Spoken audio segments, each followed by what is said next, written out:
Good afternoon, traders and investors. Will back here with another one, coming to you with a Thursday market update. Hope everybody is doing very well. So in today's markets, guys, we had an inflation report come in early on in the morning, the PCE Inflation Report, which is the Federal Reserve's preferred inflation report, and the results came in largely in line, which did show that inflation is still on a constant downtrend over the past year, which is exactly what we want to see. So we're going to take a look at that inflation report in today's video and see if we can find some underlying trends and if everything is still moving in the right direction. We're also going to cover two earnings reports that I have prepared for you guys. Number one is going to be AUTODESK, and number two is going to be the rocket ship known as Celsius Holdings. Celsius Holdings, the energy drink company that's just posting fantastic year-over-year growth in terms of revenue and brand exposure. We're also going to cover in today's video a major rundown of our indexes, of course, on a technical analysis basis. And lastly, do our major tech names to see how they're holding up too. So without further ado, guys, let's get right into today's video. So SPY up 0.36% and QQQ up 0.86%. Very positive reaction to the inflation report early on in the morning, and the gains just continued cycling up throughout the day. On the heat map, guys, take a look at Big Tech is actually one of your outperformers on the day. Semiconductors roaring back. AMD almost up 10%, up about 9% on the day. That was fantastic. And the bottom of half of the market just rotating ever so slightly down.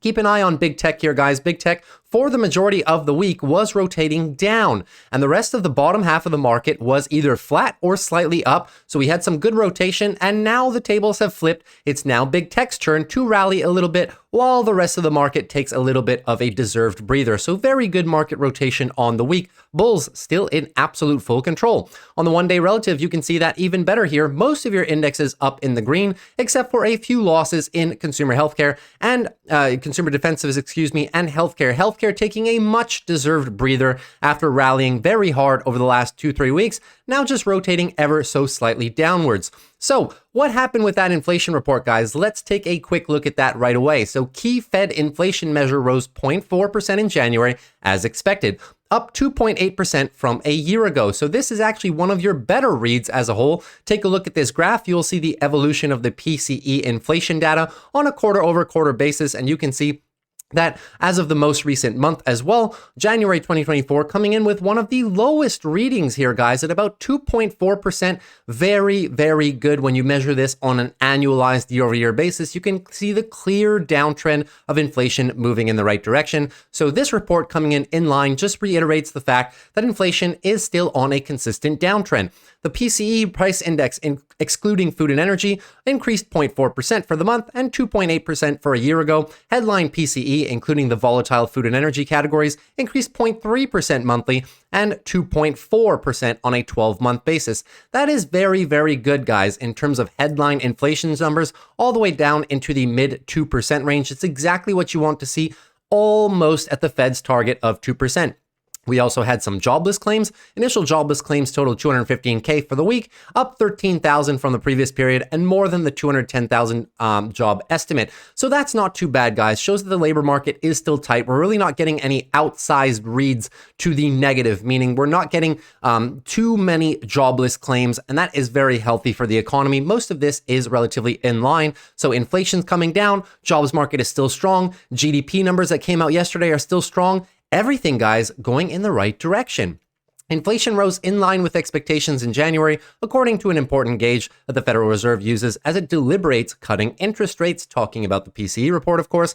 January's price increases reflected an ongoing shift to services over goods as the economy normalizes from the COVID pandemic disruptions. This is something that we've talked about going over the last 3-4 CPI reports as well, guys. The fact that goods are in a deflationary cycle, meaning prices of goods are coming down when you read versus about a year ago. But the prices of services have been increasing steadily, and those are the ones that are sticky. And this report shows the same thing. Service prices increased 0.6% on the month, while goods fell 0.2%. On a 12-month basis, services rose 3.9%, a little bit high there, and goods were down 0.5%. So goods on a 12-month basis now still in a deflationary cycle. That is very good. Both headline and core measures remain ahead of the Fed's goal for 2% annual inflation, even though the core reading on an annual basis was the lowest since February 2021. So still above target, but the lowest in pretty much 3 years at this point, guys. Extremely good news. Overall, the report is meeting expectations, and some of the worst fears in the market weren't met. The key is we're not seeing the broad nature of increases that we had been more fearful of. So a lot of fear of inflation roaring back are coming off the table. Wall Street reacted little to the news, with stock market futures up slightly and treasury yields slightly lower. Futures markets where traders bet on the direction of interest rates also indicated little movement, with pricing tilted towards the Fed's first rate cut coming in June. So your odd decreases or increases for interest rates rather are roughly the same, guys. The first rate decrease will likely be coming in either May or June. Traders still undecided on the final date for that. So very good inflation report as a whole, guys. We'll be very curious to see how Jerome Powell reacts to all the inflation news that we got over the month of January. Keep an eye on that. The next meeting for the Fed is going to be on March 20th. So just keep that in mind, guys. Still about 2-3 weeks away at this point.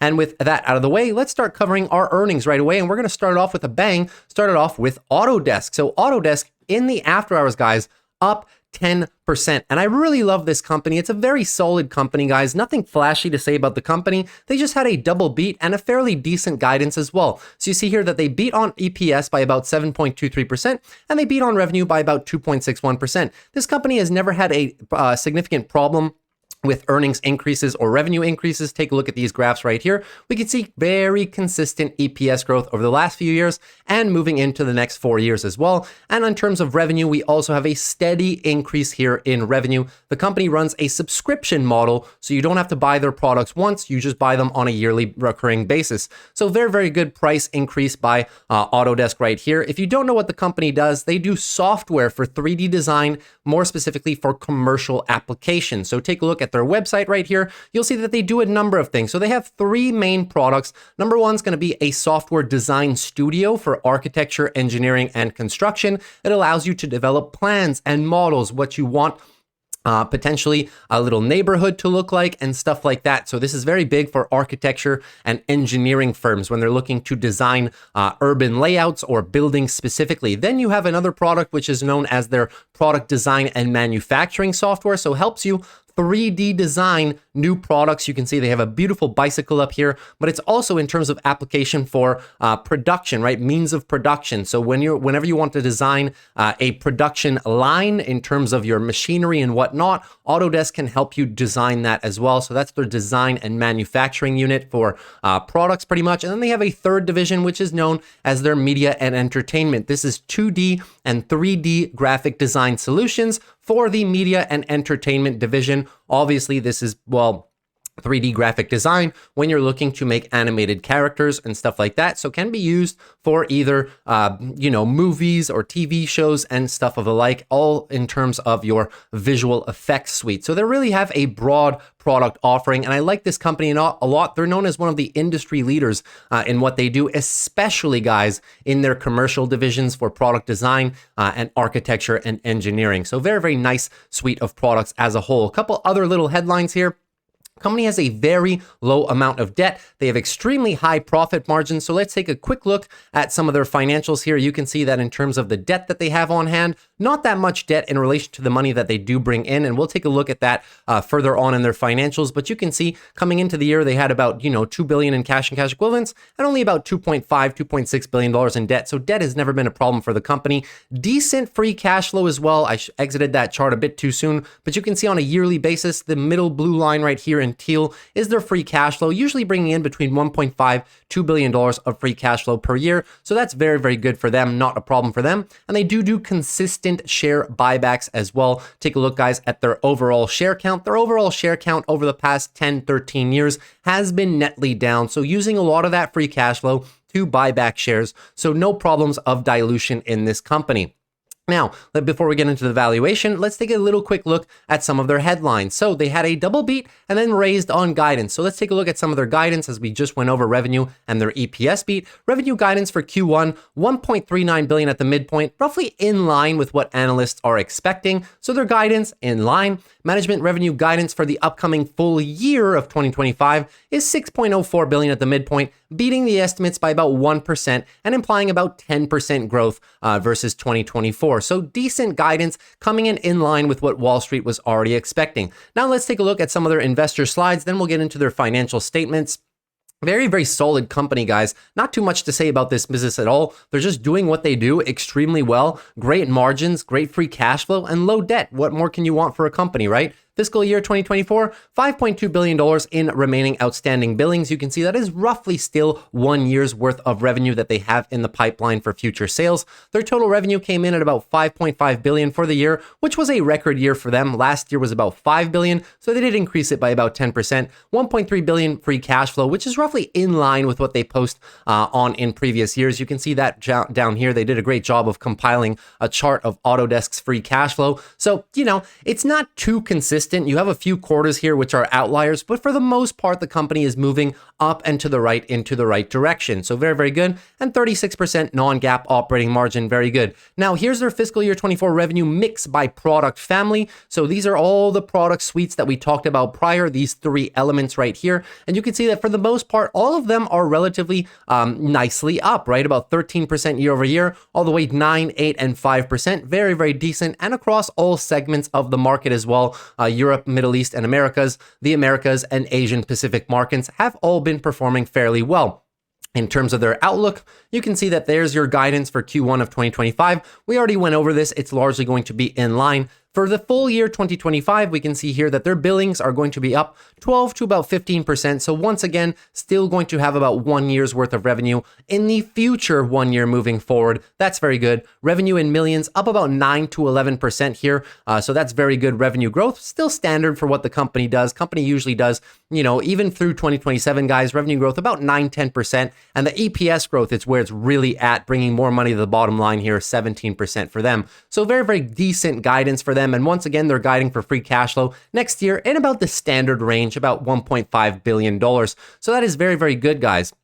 Now, if we take a look here, guys, at one of the some of their financial statements, just to get a better idea of how the company is performing, just in relation to their prior financials, we're going to go over a few things like their operating leverage and their balance sheet, see if everything is still good.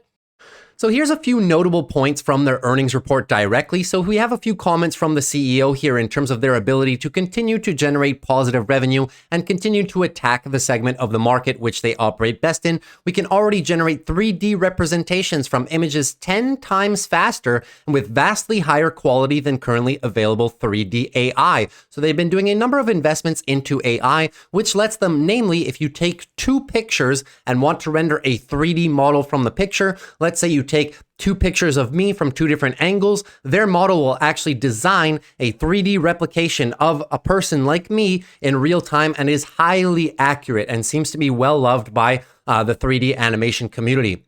Now, further comments from the CFO, Autodesk remains resilient and underlying demand for our products and services is robust. As a result, revenue grew 14% at constant currency in the fourth quarter. We expect underlying revenue to grow more than 10% in fiscal year 2025. So management team just reiterating that the company is positioned very well for the foreseeable futures. Now, if we take a quick look at some of their financial statements, we're not going to spend too much time on that, as we already went over a few of their numbers. Take a look at some of their subscription plan revenue. So subscription plan revenue was $5.12 billion, an increase of 10% as reported, and 13% on a constant currency basis. Most of their revenue, guys, over 95% of their revenue is subscription-based, is exactly what you want to see, and those subscription plans just continue to increase.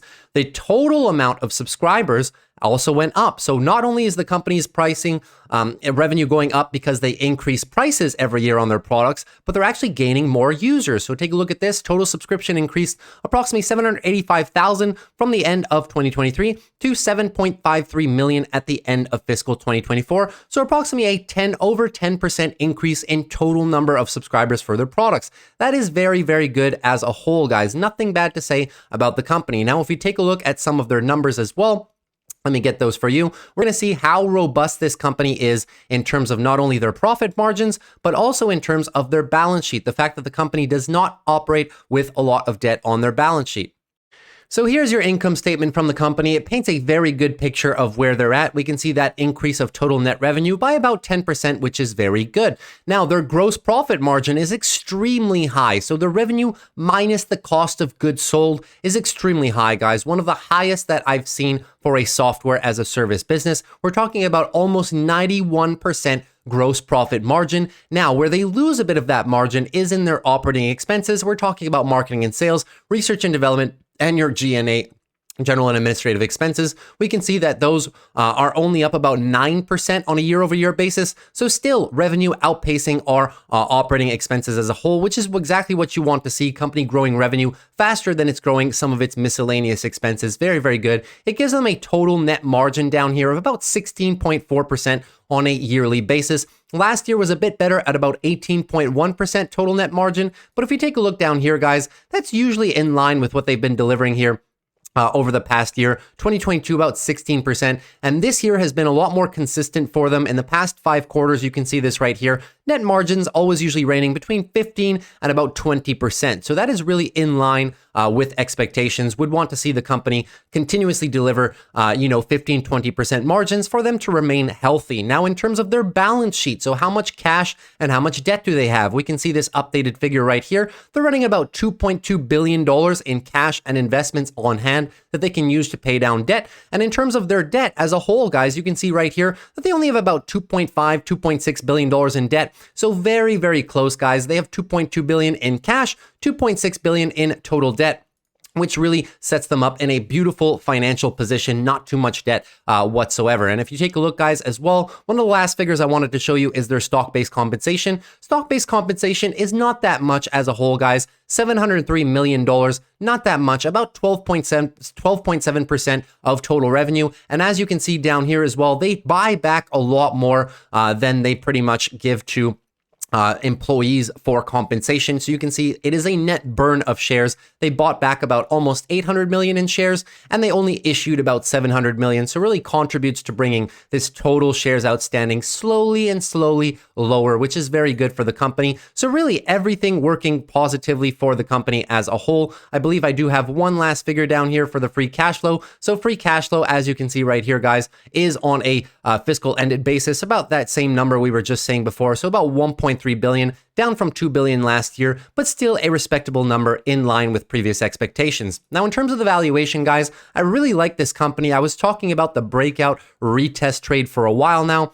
Company is fairly valued, to be honest with you. The valuation at $275, which is their, well, now it's a bit higher at about $283, but I valued them just a few minutes ago at about $275. If we take in consideration their EPS growth through 2027, that gives them a PE, forward PE for 2024 of about 36.76, gives them a PEG ratio for 2024 of about 2.16, guys. 2.16 is not the best. It's not the worst. It's kind of up there. Between 1 and 2 would be better, and between 1 and 2 would really be this lower range right here. 225, 230 is a sweet spot for the company. So now trading roughly in line with fair value as of current expectations. But over the next 12 months, we can set them a price target, guys. If we take in relation their trailing 12 months average price to earnings ratio, which you can see down here, their average PE ratio over the last number of years when they've been growing aggressively has always been roughly 40-45. So if I take 40-45 as a trailing PE ratio and apply it to next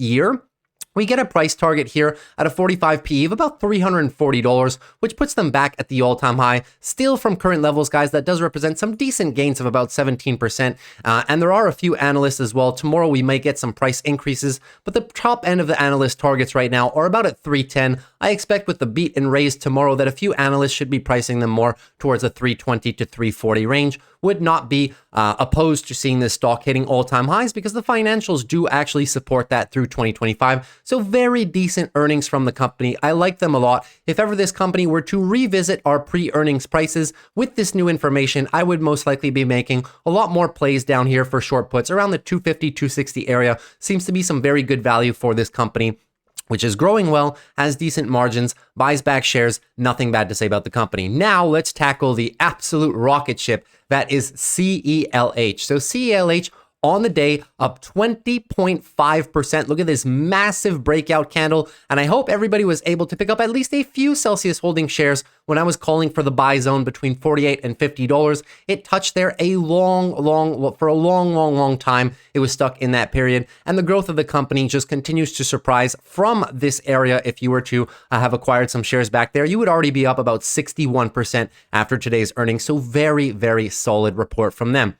Now, Celsius Holdings, if you guys don't know what they do, they are an energy drink brand, but not just any energy drink brand. They have been extremely viral over the past 2-3 years as they are labeled a more healthier solution than normal energy drinks. So they're a fast-growing viral brand. They have a distribution deal with Pepsi, which really allows them to get some key shelving space. And you guys know how much money and research goes behind the shelving space allocation in convenience stores or in larger brand name stores as well. It's very important to have your drinks front and center. And when you have a distribution deal with Pepsi, Pepsi always pays for the best in-store shelving space, just as Coca-Cola, right? So Celsius brand will always be front and center when you're looking for energy drinks. That's what you want to see. They only have 378 employees, guys. It's very, very good head count for the company. Allows them to keep their expenses relatively low as they constantly scale their revenue. To give you an idea,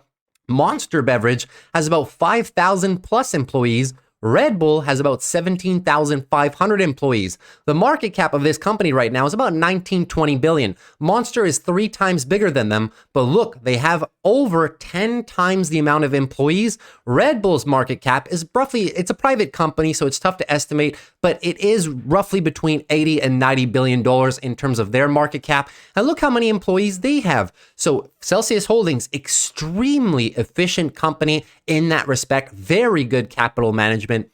Really goes to show, guys, that when you can manage a business that's growing so fast, a $19 billion business with only under 400 employees, it allows you to generate significant net margins, and their net margins were very, very good for the year. Net margins are about 22%. This company, prior to this earnings report, you can see back here, in prior years, they were struggling with a little bit of profitability when they didn't have that much revenue, but now that revenue has really scaled aggressively, look at their net margin improvement over the course of the year. 15%, 16%, 22%, and again, 22% for the entire portion of 2023. Very solid company, guys. Take a look at their EPS growth and their revenue growth for the next couple of years. Look at this revenue growth expansion, very aggressive revenue growth expansion, and very decent EPS expansion as well.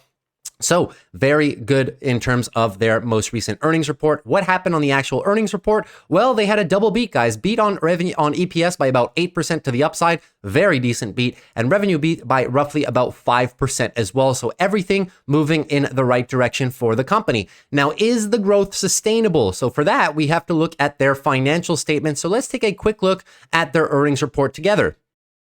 So look at these numbers by Celsius Holdings, guys. Record fourth quarter revenue, $347 million, up 95% from Q4 of 2022.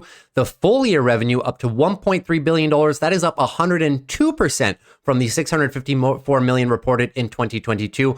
These revenue growth rates are absolutely insane, guys, but they will be tapering off soon. Do not expect to see these triple digit or even high 90% revenue run rate increases on a year-over-year basis. They will be slowing down. However, the revenue growth rate through 2027 is still approximately 20% on average, and EPS growth through 2027 will be about 30%. So the company is still growing excessively fast, but don't expect them to be doubling their revenue every single year like they have been doing in the past few years. Now, we take a look down here, you can see those percentage increases as a whole. So your revenue segment up 102%, North America specifically up 105%, and international, which only represents about $54 million out of the $1.3 billion. So not that big of a segment, but they are expanding. Even their international revenue is up 52% year over year. Most of their market is in North America, so the US and Canada, but they are expanding internationally. So it's going to be curious to see, can they continue to garner more and more market share away from legacy brands like Monster and Red Bull? Now, we also have another headline: gross profit margins improvements were attributed to efficiencies in raw material sourcing and product waste reduction. So this is the explanation for how they're able to increase their margins so rapidly over the past year. Take a look at this sales growth trend. So their sales growth trend has been very, very good. A little bit of a dip here in Q4, but in 2022, we had the same thing, a little bit of a dip in Q4, but on the year, guys, still phenomenal sales growth, nothing bad to see.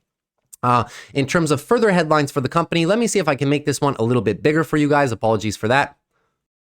So here we can see up top, guys, that Celsius Holdings was the #1 dollar and unit growth brand in total US MULO plus C. If you guys don't know what this means, this is basically multi-outlet. Multi-outlet just means grocery stores, places like Walmart, Target, etc. So other retailers, plus C is convenience stores. So this is multi-outlet and convenience stores together. #1 dollar and total unit growth brand in the US. Absolutely phenomenal. On Amazon.com, Celsius was the highest selling energy drink with 19.7% share of the energy drink category, ahead of Monster Beverage, which was at 19.6%, and ahead of even Red Bull, which came in at 12.3%. For the quarter. Once again, guys, it's the second quarter in a row that they're the top selling energy drink on Amazon.com. Amazon Q4 sales were about $28 million versus $15 million for the year ago period, up 86%. So not only are they the best selling, but they're increasing the pace at which they're selling as well. Very, very good for them.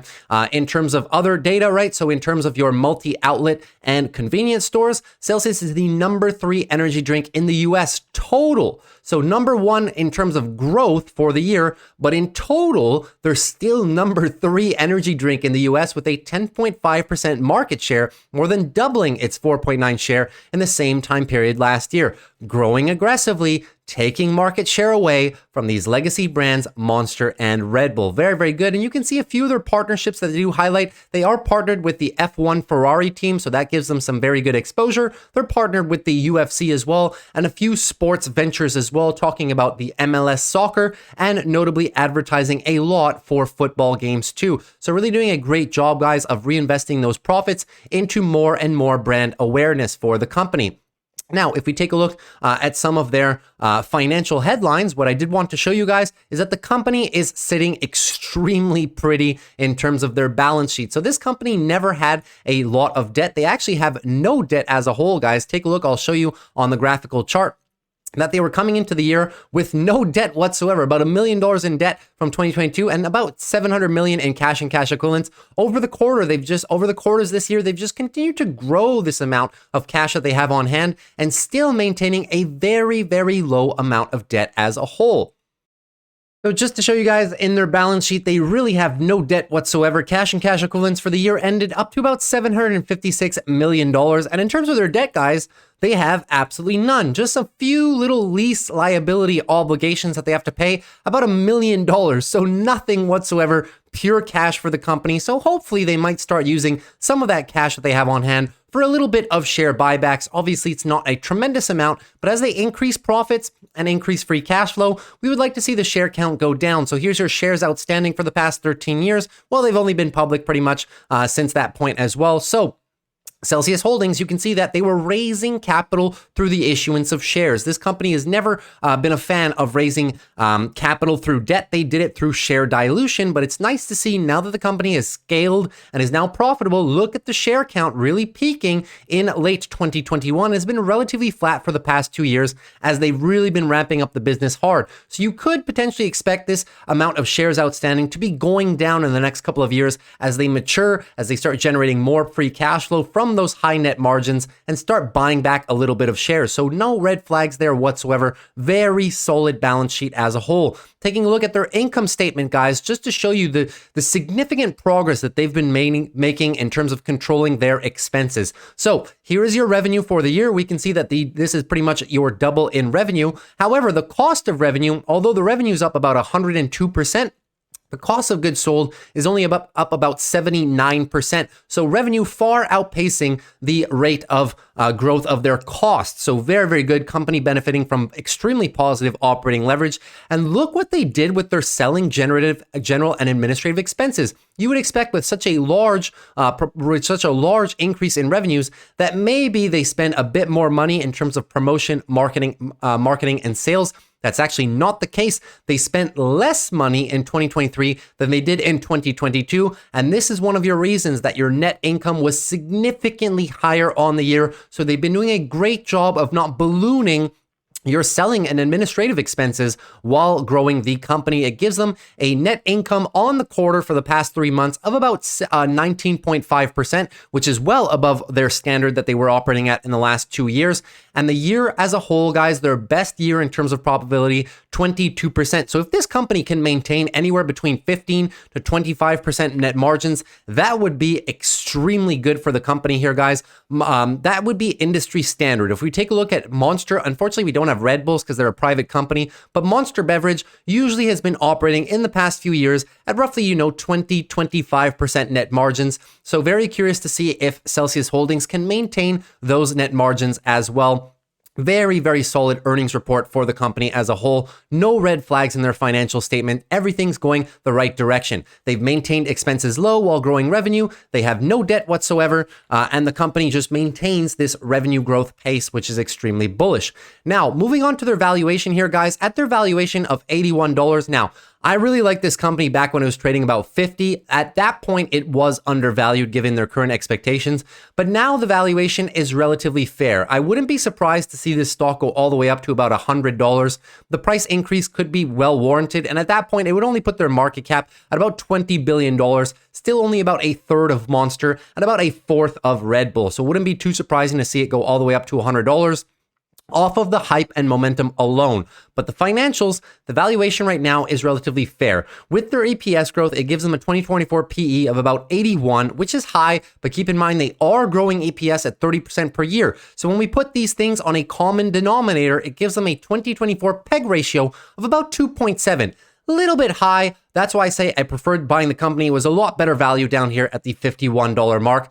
A little bit high right now to be opening a position, but I wouldn't be surprised if this company is just going to continue grow its market cap over the next 1, 2 to 5 years, potentially growing all the way as high, $30-35 billion market cap would not be surprising, which does leave room for this stock to grow roughly about 50 all the way to 75% of the current share price. I'm not saying it's all going to happen next year, but over the next 2-3 years, most likely that will happen. Talking about $100, $120 on this stock plus would not be surprising. So even starting a position here is not that bad with future growth in mind. But if we do get a little bit of a discount back here into the 70s, that would be a very good opportunity for someone who has not had the chance yet to invest in this company to be picking up some shares at a cheaper valuation. Now, in terms of comparables, you can see the 2024 PEG for Celsius Holdings is about 2.7. Relatively comparable to where their closest competitor is sitting right now. Monster's valuation right now is sitting at roughly a 2.4 PEG for the foreseeable future. So right in line with Celsius Holdings. Celsius Holdings having more growth though, so I would go with this bet over Monster Beverage, that being said. So very, very decent, solid earnings report from the company. Looking forward to see if they can deliver consistent growth in the future, but I really do think that they can. With all that being said, guys, that's the end of our earnings report. So let's now get into our technical analysis on our major indexes, and not much has changed, right? We were always expecting a daily trend continuation by the bulls at this point because the bears have just had a lack of follow-through potential anytime we get a little bit of a dip. So just looking for the daily uptrend to continue, and with yesterday's low being set, I'm pretty confident since the bulls have now changed the hourly trend to their favor after having been stuck in an hourly downtrend for the past couple of days. It was daily consolidation. And then when we get the hourly trend back, we now have our daily higher low. Daily higher low is set right here, right now at about 505.07. So just the bulls are now looking for the higher high. Keep an eye on the top end of your trend line up here. Should be acting as a bit of resistance. Talking about the 515.50 area for the SPY. Everything looking very good. Bulls still in full control. No red flags, even on the weekly, guys. Bulls still in full control. No red flags whatsoever. Nothing bad to say about the indexes as a whole. So if you are a bear, just have to be patient at this point until we see a loss of the daily uptrend, loss of your 12 EMA, and starting to really come below this trend line. There's really no red flags for an extended sell-off coming. Moving on to QQQ, largely the same analysis here on QQQ. So QQQ doing a great job of putting in the engulfing move. Keep in mind, they did lose the daily uptrend back here, something that SPY has never done since the month of October. But QQQ did lose the daily uptrend a few times, once here and once back here. Now, with this most recent loss of the daily uptrend, they have since engulfed the move, the best case scenario, creating enough space to set a daily higher low. Anything above 421.72 pretty much was a daily higher low. And now, same thing as SPY with the reversal of the hourly trend change to the bulls after a few days of sideways consolidation. Well, now we are potentially moving on to daily uptrend confirmation onto higher highs. Just keep an eye on the higher end of the trend line for your resistance area. That is going to be roughly at the 448. 449 currently. So no red flags, no overwhelming presence from the bears, right? The bears had all the opportunity in the past couple of days to try and send this market lower, try to create the lower high into lower low and flush of the trend line. Just nothing working for them right now. Just a lack of negative catalysts in the market currently. So the market's just grinding higher right now. We don't have necessarily many positive catalysts either, other than the GDP report yesterday and today's inflation report, which were in line. Most of the other catalysts for January were actually negative, right? Jerome Powell was hawkish on his FOMC meeting the last time we had him in January. And also our CPI reports that came out for January. So CPI and producer inflation were hot as well. So really, the news was leaning more towards the bearish side, but apparently not enough to derail our market bulls. Moving on to financials right here. Financials still extremely healthy here, guys. Still in a beautiful daily uptrend, setting the higher high today. So we do have our daily higher low confirmed at the low of pretty much Tuesday's trading here, talking about 39.95. So daily uptrend continues. We got the higher low. Bulls looking to move on to higher highs. And keep an eye, guys, we are fastly approaching our area of resistance 40.9 and then our all-time highs of 41.72. We're almost there on financials. No red flags whatsoever. Red flags would arise, in my opinion, if we were to lose the 12 EMA. Loss of the 12 EMA on financials would be a significant change from the last 4 months worth of rally. So that is clue number one that I'm looking for to see if the bears want to take a little bit more of a chunk out of financials and send us into weekly consolidation. But so far, so good. Everything is looking absolutely gorgeous for the charts. Moving on to healthcare at this point. Healthcare now taking a little bit of a dump here, guys. We have to be careful with healthcare. 144.09 is your higher low. So the bulls still have a little bit of space to set the daily higher low and potentially continue on this daily uptrend. But if we lose this, we'll be losing the daily uptrend, and loss of the daily uptrend would be the first time it's happened since pretty much back in early January. But the bulls had no problem recapturing this. Now, we did lose the 12 EMA. So take a look. How many times have we lost this 12 EMA since the 4-month rally? Not a lot, right? Once in December, one time here in January off this extended sell down, and now we have a shot again. So if ever we were to lose this daily uptrend tomorrow and set the lower high into lower low, that would be daily downtrend confirmed for the first time since January. It would just be for some weekly consolidation. Bulls with tons of space here, guys. Anything above 137, just looking for a weekly higher low. And if the weekly is to pull back a bit further, target your previous all-time highs, which is going to be roughly the 142 mark. So bulls with still a lot of space. No red flags as of yet. Even if we were to lose this and set the daily downtrend, guys, it's just very healthy weekly consolidation. Healthcare has been performing beautifully since the start of the year. So would be, very, very healthy pullback for them. Indeed, if that was to be warranted. Now moving on to IWM Russell. IWM Russell, can we get our first weekly close above the 201 area and look healthy? Well, we're going to have to see what happens in tomorrow's trading. But so far, so good. The bulls in short-term control, confirming the continuation of the daily uptrend today, cracking our previous high. So daily uptrend is just continuously in motion. If we were to consolidate from here at this point, looking for a higher low, anything above 196.30, daily higher low for further trend continuation. The good thing now is that we're once again above on the daily time frame, above this big nasty area of previous resistance, a 1.5 years worth of resistance, finally getting above it. So the bulls should have some short-term support if we were to pull back into it. It gets even better, guys. If we close a green candle into this range, above this range tomorrow, we would have a potential confirmed weekly breakout at that point.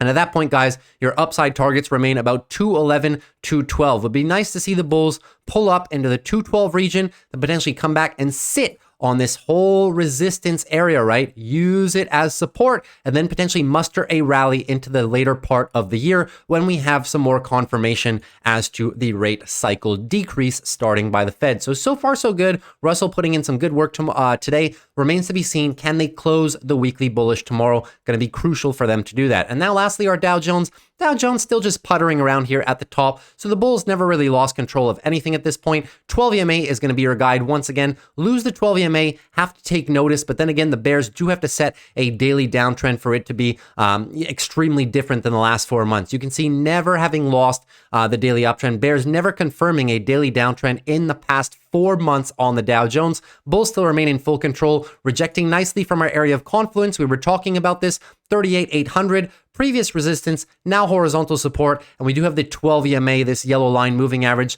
coming into the price right now. So very, very good area of support by the bulls. No red flags, daily uptrend simply continues, and the upside targets at this point, guys, really remain the $40,000 psychological level, which is just a bit higher than now, but no red flags whatsoever. Weekly bulls are also full control right now. So nothing to be said, guys. The markets are looking very healthy. As I've been saying, it is up to the bears to prove something to us. And until they can get some daily downtrends on some of these major indexes, your bulls will just continue grinding higher and continue the sector rotation nicely. Now, moving on to yields. Haven't covered yields in a while, but you can see yields are also still roughly at the same level that they were the last time we covered them. So once again, what are we looking for here, guys? The most important time frame is the monthly at this point, right? So we had a big monthly move down. We're looking for the monthly lower high into monthly lower low. Now, how do you know that this monthly move on something like the 20 or something like the 10-year is finished? Well, we need to see when is the end of the weekly uptrend.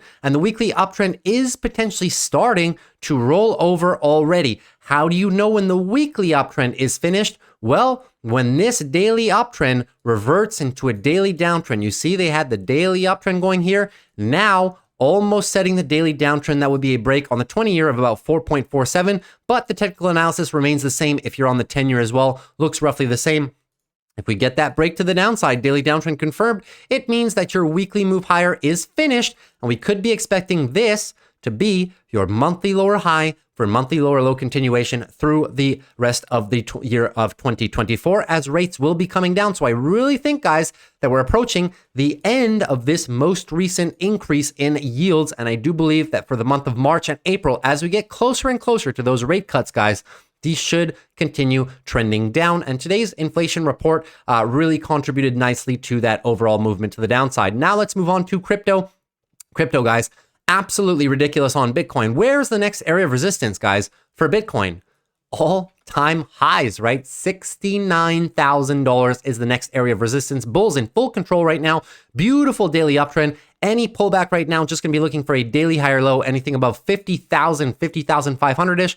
Daily higher low for further trend continuation. Nothing standing in the way of the bulls right now. Even on the weekly, guys, weekly uptrend is gorgeous right now, and your monthly bulls just remain in full control. No red flags, no sign of crypto coming down. We do have the halving event coming up in April, so if we were to get a little bit of a pullback leading into that halving event, it would just be for a monthly higher low for further trend continuation. Now, just keep in mind, guys, volumes still not as high as they were back in our previous hype cycles, talking about 2017 and 2020. So retail has still not caught on to the fact that Bitcoin is approaching all-time highs. You guys usually know how this works. When Bitcoin cracks the all-time highs, the media will start talking about it more and more every single day, and that's when people will get FOMO, and that's when you can really see your last stage of price increase, which should last into late 2024 and even 2025. I'm expecting over 100K Bitcoin personally myself. That being said, any dips at this point are for buying. Moving on to Ethereum. Ethereum also moving extremely nicely. Ethereum coming up on its area of resistance. The next area we're talking about is about 3,600, and then it's going to be your all-time highs. But for now, 3,600 acting as a bit of resistance. Daily bulls, full control right now. Any pullback just for a higher low above 28.94. So any pullback right now, even into 3,000 range, is for buying for your long-term bulls. Why? Your weekly bulls are in absolute full control. Even any slowdown. So even if we do get a daily downtrend reversal, guys, it's just going to be for weekly consolidation. And still, any dips on the weekly are for buying. Your monthly bulls are in full control as well. Everything looking beautiful for crypto as a whole, guys. And same thing for Ethereum, not really close to its all-time highs. And even take a look at your Ethereum volume, right? Hype cycle 2017, hype cycle 2020. Look at the volume and look at today's volume, right? Very, very notable. The volume usually comes in after we start cracking some previous highs that were set in the past. So I do expect this to continue. My price target for Ethereum by the end of 2025 is over $10,000 should this continue. So looking very good on crypto. Any dips are for buying, in my opinion, right now. Now, lastly, let's move on to our big tech names, and then we'll be done. So big tech here, Apple moving down a little bit, 0.37% to the downside, but still not cracking our 180 lows. So the bulls doing a great job trying to prevent the daily downtrend. This 180 level is going to be key, has been playing as support in the past. Just keep in mind, Apple, I keep mentioning this area, this whole green box, 180 down to about 170 is previous all-time high resistance. It's the previous support zone when we had that extended sell-off last fall in September, October area, and should be acting as current support for the bulls too. So the bulls still need to muster a little bit of a rally. If you want to see your short-term bulls back in control, because now we are still in a little bit of a daily downtrend, we need to engulf this range right here, 185. If you can engulf 185, it creates enough space to reset into a daily uptrend, and then we'll be looking to make our way into the 190 down to 187. These two yellow lines are the next big area of resistance. That being said, your weekly bulls aren't looking too bad, just a little bit of a tightening range right now. A break of 180 to the downside would be a weekly downtrend, would be daily downtrend confirmed too. Is it that bad? No, I keep bringing up this chart, guys. Monthly consolidation of a little bit of a range on Apple. Very healthy by the dip location for your long-term bulls. So Apple continuing to struggle, but as long as we stay close, 180, 175 is a nice trading opportunity for Apple, in my opinion. So looking forward to keep on playing Apple in the next couple of weeks as it stays within this range. Now moving on to AMD. AMD, heavy outperformance, 9% up on the day, and another little 1.5% in the after hours. And we were talking about this yesterday, guys. If the rest of the market sentiment continues to remain bullish, AMD was setting up beautifully on two time frames. Number one, we had a daily bull flag. So bulls engulfing the move, consolidation sideways, using the 12 EMA as a little bit of support. And then you have the daily uptrend follow through. So daily bulls are in full control. But it was also looking beautiful on the weekly too, right? Take a look at this beautiful weekly uptrend as a whole. And then for 5 weeks, what did we do? Bull flag at the top, bulls defending prior all-time highs beautifully, 164 to 158. So nice little smooth pullback as we just consolidated in this range, cooled down your RSI on the daily time frame, and now bulls making the most of that bull flag here, exploding to the upside. So weekly uptrend simply continues at this point. Upside targets for resistance are pretty much $200 psychological. It's the all-time high, so we really have no price guides to be going off of. Really, $200 should be the next area of psychological resistance. Very healthy breakout by the bulls. Now, whenever we do choose to consolidate a little bit, let's say we go up, touch 200 and consolidate, we're just looking for a daily higher low, anything above 172, daily higher low for further trend continuation. And now the top end of this range, 183, becomes a very big area of newfound support for your bulls. So everything looking very good on AMD. Moving on to Amazon now. Amazon with a very healthy day, 2% to the upside. Very nice to see for Amazon. So daily uptrend reconfirmed at this point after having struggled a little bit. Amazon engulfing the most recent seller's move entirely, setting the daily higher low yesterday and now daily higher high. So daily uptrend recaptured by the bulls. That was never a question. The bulls were very healthy all the time on the weekly. Beautiful weekly uptrend, consolidation sideways here for a couple of weeks after earnings, and now moving on to a weekly higher high. We're keeping an eye still for Amazon, excuse me, keeping an eye still on Amazon at about 177, close area of resistance. We're almost there, and then we're talking about the all-time highs all the way up at about 187. So everything, guys, looking extremely good on Amazon for price continuation to the upside. One of my favorite companies leading into 2024. If for some reason we get some March consolidation and really give back a few of these levels down into the 160 range, 160 is where I would have no problem playing Amazon. But even up here, if you don't have a position in Amazon, guys, even up here, considering their growth in 2024 and 2025 and recapture of net margins, it's really not even a bad bet at these price levels either. So just keep that in mind for Amazon. Everything looking good, bulls in full control of everything. Moving on to Google. Google, nice little recovery here today, 1.71% to the upside, losing our support zone yesterday, but bulls coming back. So this support zone, obviously you can move it by like $1. I always say 141 to 138, but you can move it by about $1 or $2. It's the same area that the bulls are reacting to, right? It's the big area of previous resistance, which is now newfound support. The bulls continuously reacting from this zone, and now we finally have a little bit of a bounce. So we are still on an extended daily downtrend. At this point, we need to see the bulls bounce as high as possible in relation to 146. At this point, with today's daily bounce, we only have a bounce of about, 30%. What we need to see for the bulls to be really healthy is a bounce at least to about 142. Get us up to about 142 on this same bounce. Then you're going to set up the bulls with a nice amount of space to set the daily higher low and recapture the daily uptrend to the upside. If we get back up to 142, we'd be coming above once again our area of previous resistance, which is now support, but be using it as support once again. Give the chance for the bulls to get some lift, reverse this daily uptrend. Now on the weekly, everything's not looking too bad. We didn't lose our weekly lower low, right? We have a double bottom right down here at about 136.77. So at least they are protecting the weekly uptrend ever so slightly right now. If we were to even lose that area, it's not so significant, guys. Your monthly bulls are still in absolute full control. We'd just be looking for a monthly higher low at that point, somewhere in the lower 130 range. But lower 130 range for Google, guys, represents a very good buying opportunity for the future. Company's valuation is extremely low for the amount of growth that they have in the upcoming year. So looking forward for Google's ability to recover. I am looking at purchasing some leap calls over the next 2 weeks on Google. I was looking for a breakdown into this area. If I could get in the mid 130s, but what I may do is I may just do one call right here, as it's really uncertain whether or not Google's going to lose this area as a whole. Looks pretty strong for now, so I may just do one right here because the price is good. And if ever we do break down, that is when I'm going to throw in another contract for some leap calls. Probably going to be looking at, let's say, the 120 in the money calls, usually for about 12 months out. So that's going to be my trade on Google.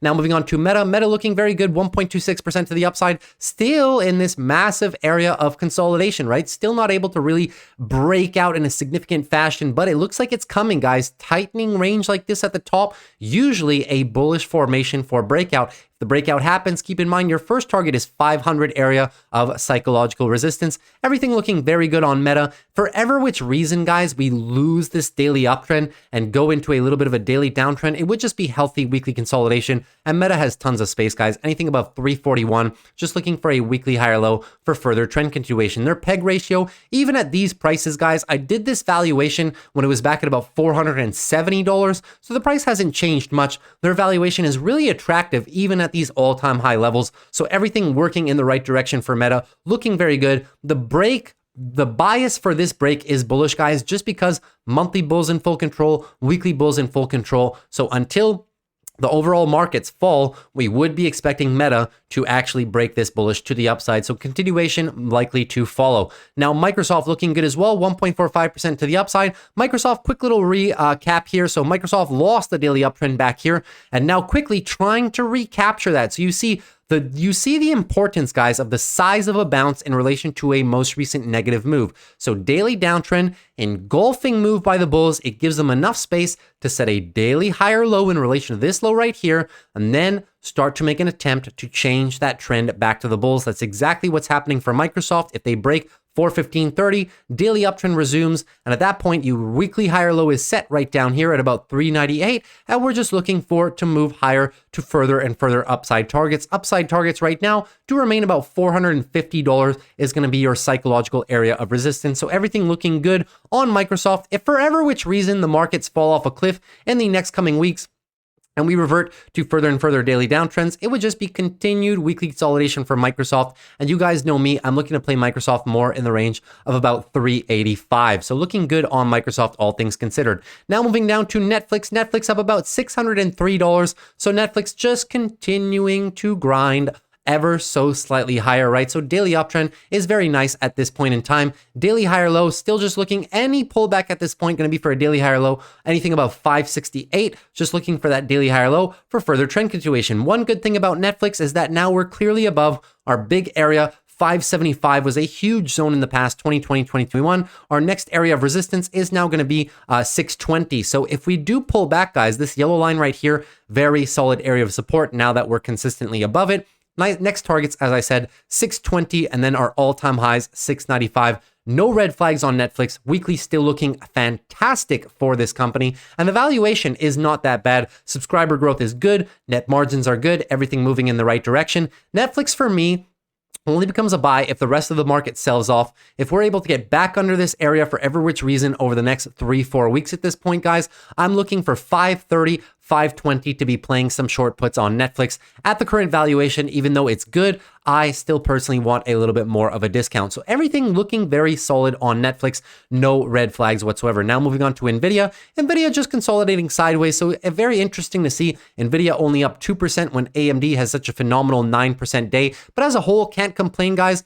All of your semiconductors were significantly in the green for the day. So NVIDIA looking good, still same analysis stands right now, right? So we had a little bit of daily consolidation. Daily consolidation, we had the hourly downtrend, right? So that's how you know daily consolidation is underway. And now the hourly trend recaptured by the bulls. So daily consolidation finished, daily higher low now set. 770 is your higher low. We were looking for as low as potentially 740, which would have been a breakout retest of previous resistance to potentially run further. They set the higher low even higher now, 770. So crucial level. If NVIDIA loses this to the downside, it would be daily downtrend and would just be further weekly consolidation. NVIDIA can afford weekly consolidation, anything above 472, just for a weekly higher low for further trend continuation. But as of now, bulls in full control. Seems as though they want the daily higher low and daily higher high. First area of resistance, obviously our previous all-time highs, 823, and then we're talking all the way up to about 850 psychological area of resistance.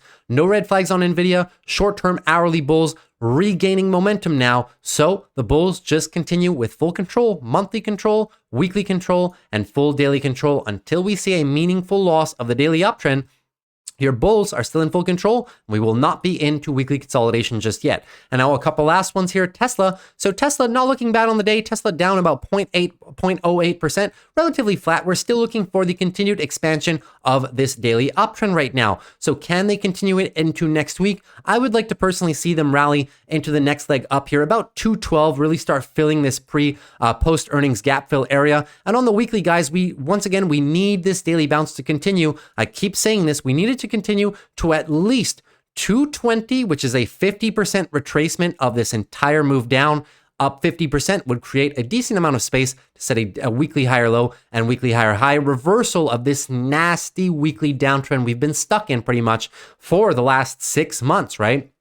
So at least a bounce to 220 to 230 would all but guarantee the bulls' chance at setting a weekly higher low for weekly higher highs onto a new weekly uptrend. So Tesla potentially bottoming in terms of cyclicality, right? They got hit very hard at the early part of the year. And I think we've now hit the lowest point of Tesla guidance and the lowest point of the EV cycle regarding high interest rates and low EV demand. So could be the time for Tesla to be turning around. Now, that being said, if for ever which reason we lose this daily trend into the next few weeks, well, the weekly move will be topped out at that point. The bounce will not be high enough to give the bulls a good chance at setting the weekly higher low and higher high. So at that point, we'll be watching, can the bears crack to lower lows? I'll still be watching 180 down to 170, guys, for a trade opportunity on Tesla, horizontal area of previous support, and the bottom end of your downtrending channel line 2. That is my sweet spot for Tesla currently. So Tesla bulls doing a great job right now,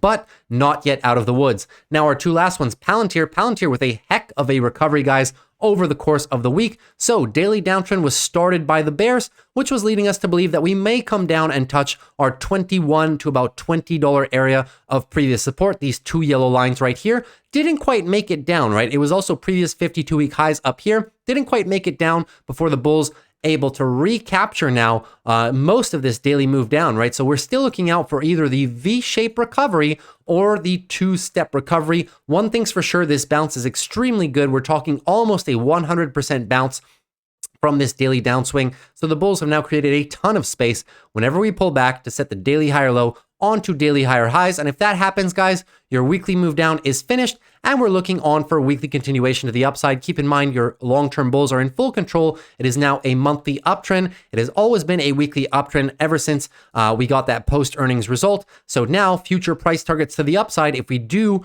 recapture this daily uptrend and get our weekly momentum going back again, we're looking at about $28, the upside of this range here, guys. So very beautiful performance by Palantir. Nothing bad to say. I am looking to play Palantir. However, if we get a bit lower here, down into the $21 range, that is where I want to personally play Palantir. And now lastly, PayPal, guys.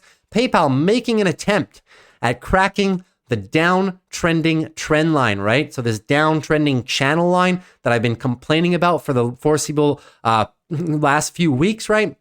Well, we tried to make an attempt, but unfortunately getting rejected. So at least PayPal recapturing the daily uptrend nicely. So short-term bulls back in control. Any consolidation at this point, going to be looking for a higher low, anything above 57.17, daily higher low for potential further price expansion. Now we are back above our 60 to 57 range. This two yellow lines right here, big chop zone, right? So it's nice to be back above that. We will be using it as support moving forward on the weekly as well. The weekly close is looking good here, guys. Only 1 day remaining of trading pretty much to take care of, but it is looking like we're not going to close the week below the $57 mark. And this was a crucial area for the bulls to protect in the past.